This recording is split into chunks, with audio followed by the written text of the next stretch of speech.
This week, Nigerians were introduced to two books that are supposed to shed light on certain developments that have happened between 2015 to 2023. From a perspective, for the most part, is quite privileged.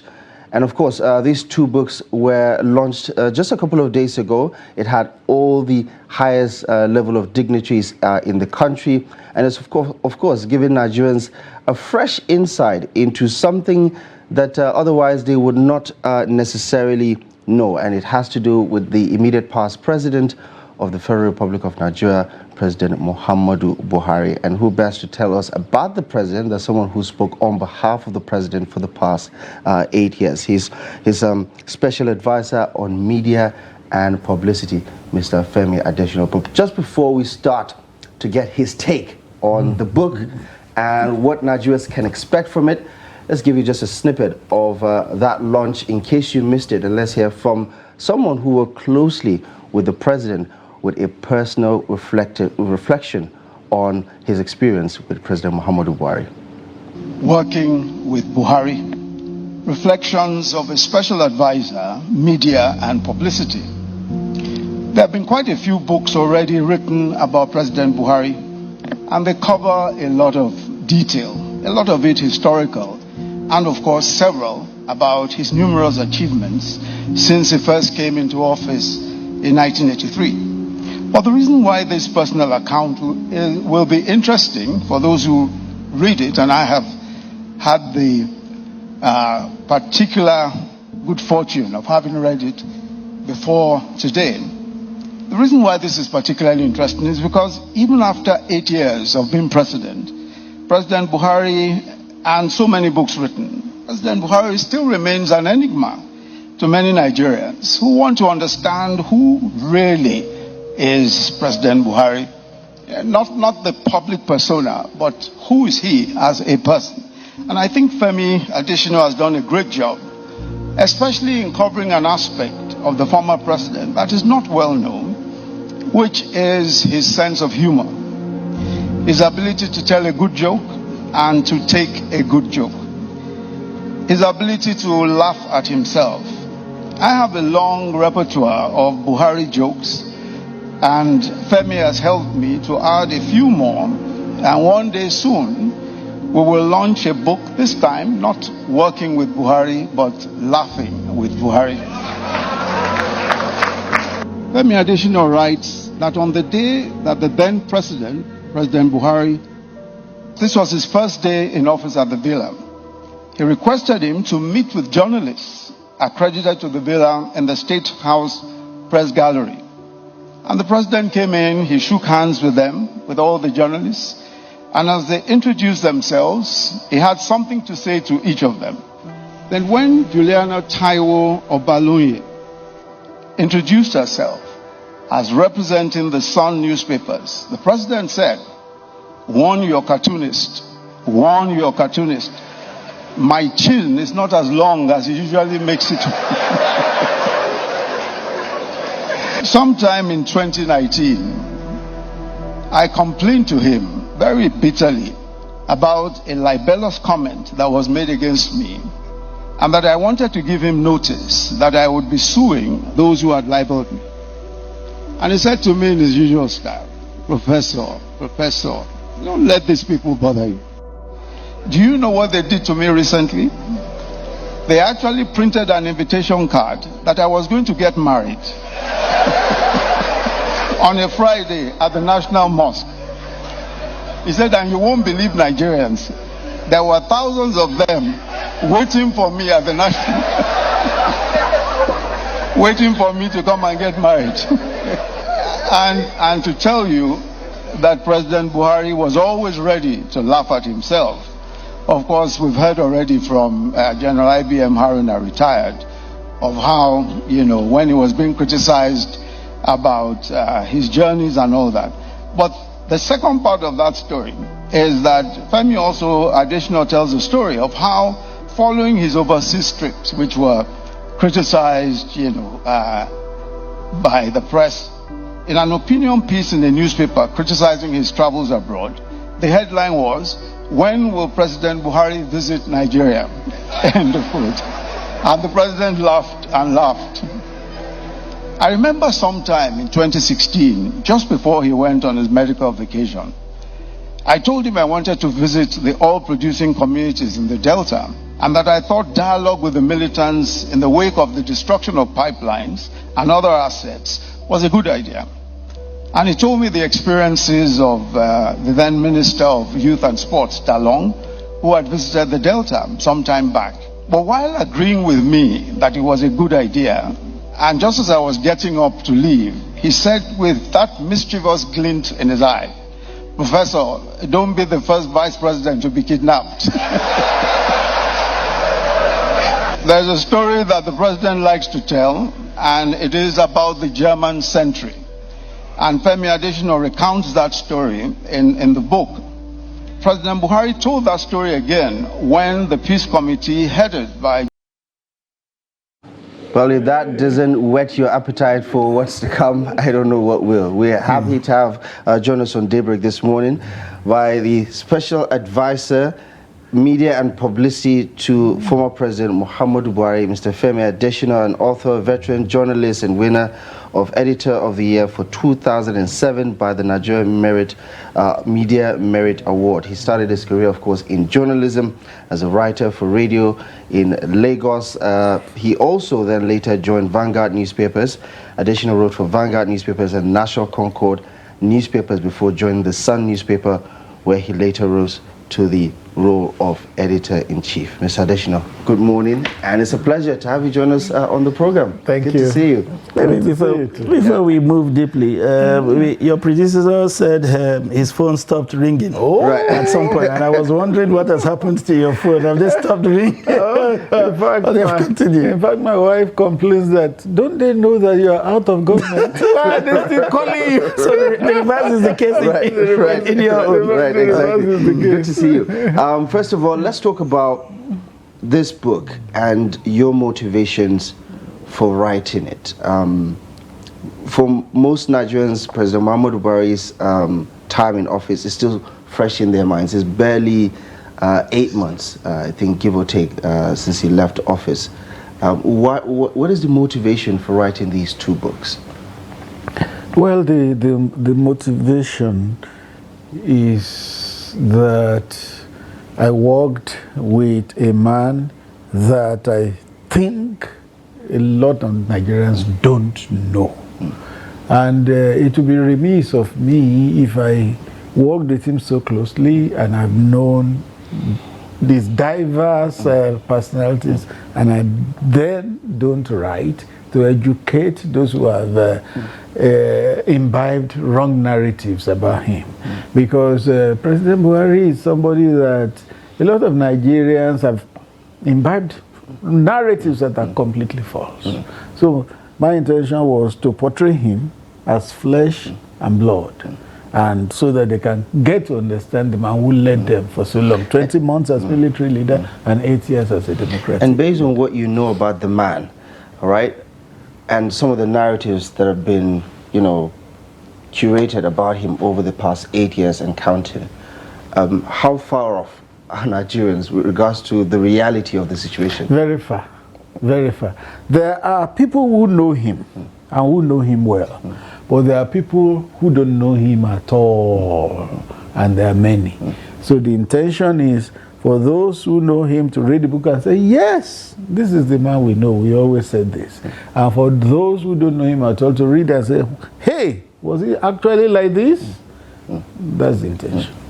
This is listening to you and getting some of the snipers of the book and recounting on some of the things I personally have made of some of his actions, haven't practiced, being in journalism practice myself. What do you think all of this matters to the president, for instance? He does feel like, I was reflecting on one of his demeanor, he does feel like somebody who doesn't care about what people make of what he does or not. At some point yourself, you had the cause to say this is the man's style. Yes. This is his Yes. ways. Yes. I mean, and it doesn't matter whether you people understand him or not. He just does things his ways. Which was supposed to meet the other? Was it him helping us to understand him, or it is our duty to understand him and just we leave were it to there? meet in the middle. Right. Yes, we were to meet in the middle, but people didn't want to shift ground at all. But did you not find that intriguing yourself?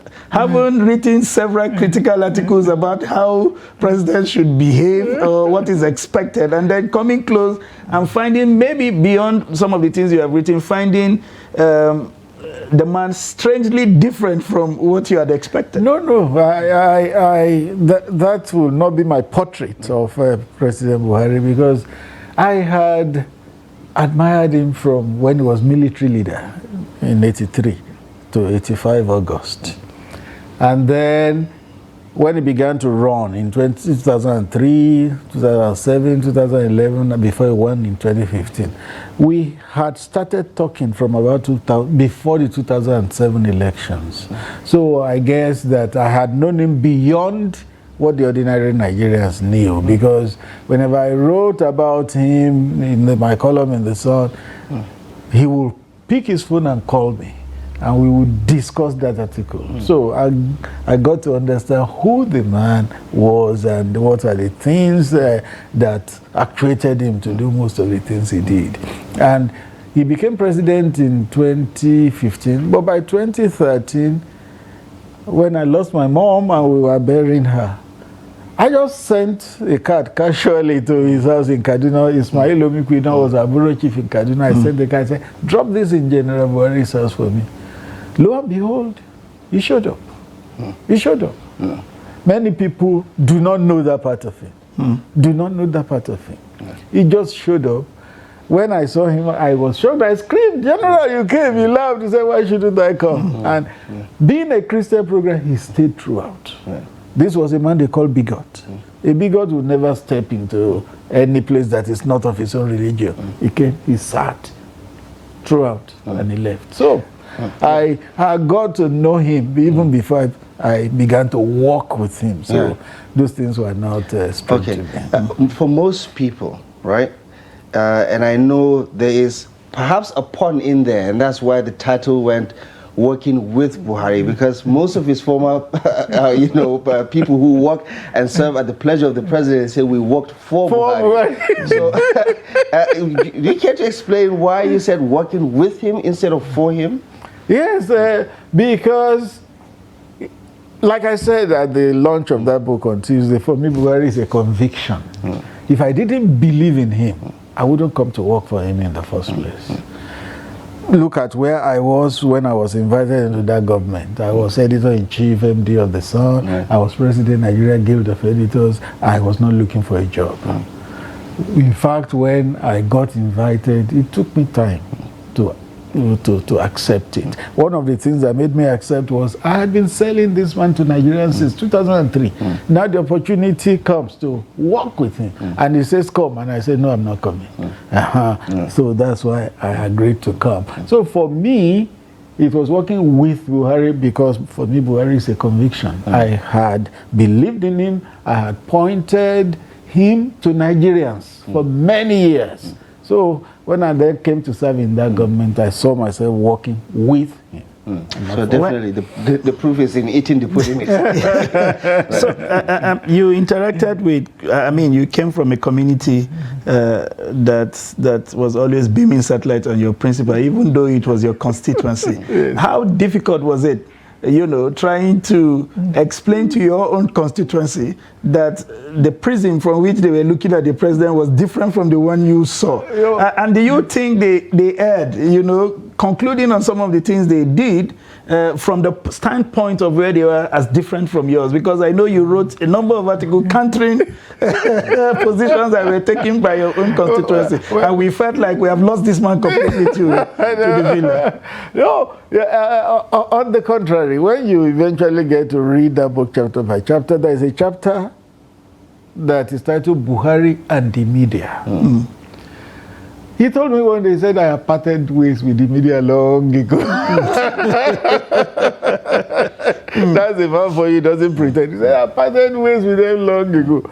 There was another day I went to meet him to advocate for something. He said, you are one of them. You are one of them.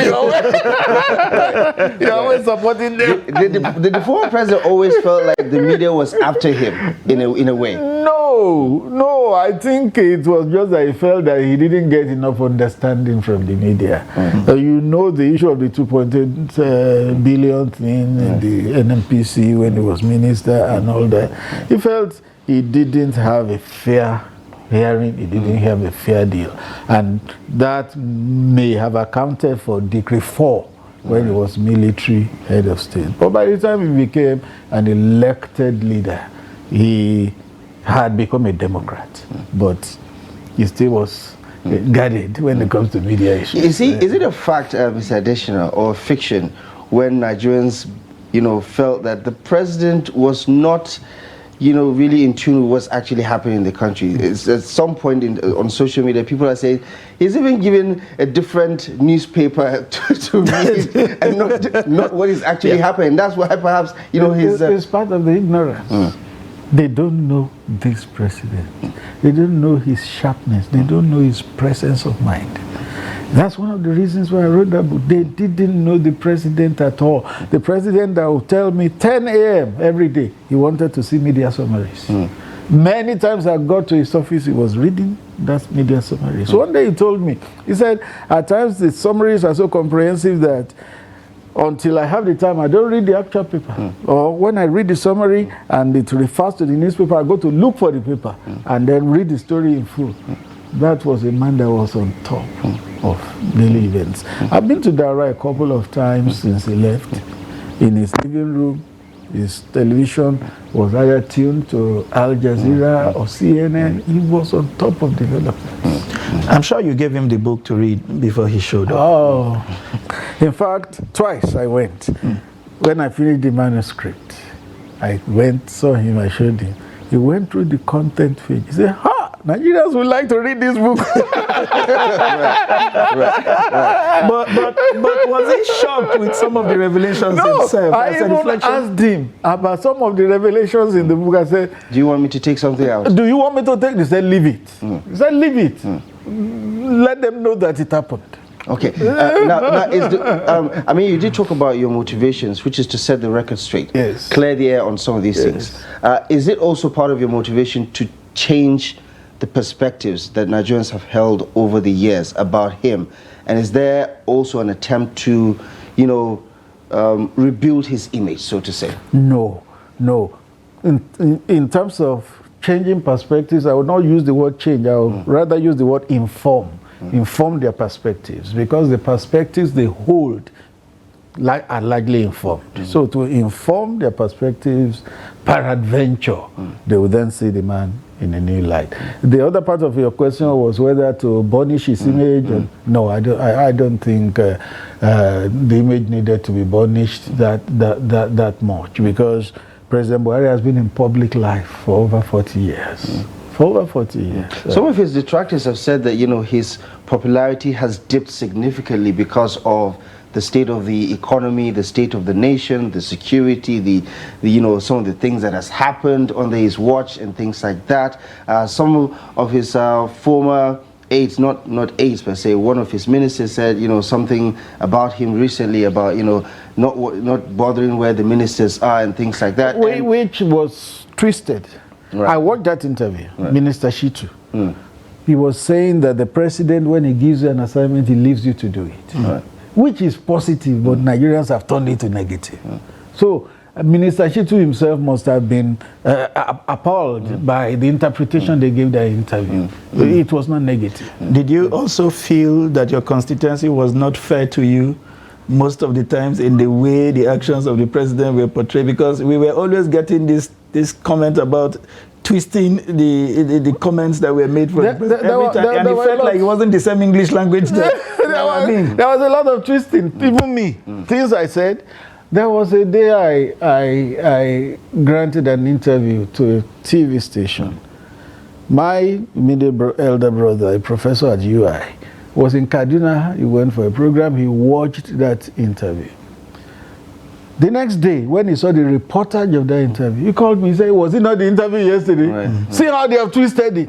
So it happens a lot. It happens. But this was a president that came to power on a very popular conviction. You know, people had loads of hope around what he could do, especially given his military background and some of the security challenges we had. At what point did you think the narrative changed? It was popular at the beginning and then suddenly... It was popular till the last day. Okay, by your own reckoning or... Let me tell you, when President Buhari had the health challenge in 2017, he traveled in January, came back in April, went again, and he didn't come back till August 19.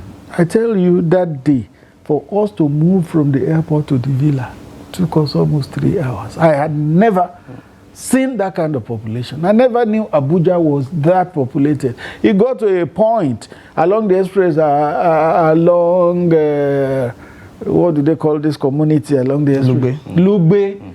The convoy came to a standstill. The people filled the road.